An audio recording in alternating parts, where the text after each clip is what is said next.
ఆయేషా మీరా హత్య కేసులో కీలక పరిణామాలు చోటు చేసుకుంటున్నాయి.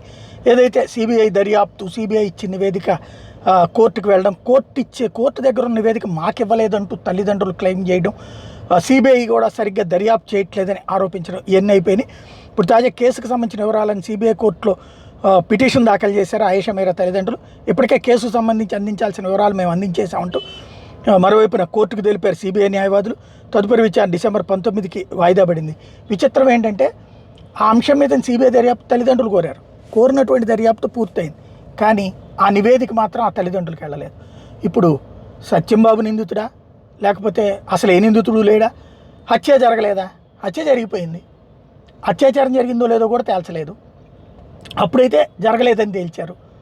ఇలాంటి పరిణామాల మధ్యన వాళ్ళకి సంబంధించి జరిగిందని తేల్చిన వాళ్ళు ఉన్నారు, జరగలేదని తేల్చిన వాళ్ళు ఉన్నారు. పాపం వాళ్ళ కుటుంబం నిజంగా నరకం అన్నమాట. ఇప్పుడు ఏం తేలుస్తారంటే ఏమీ తేలకుండా ఉన్నటువంటి నేపథ్యంలో న్యాయస్థానమే తేల్చాలి.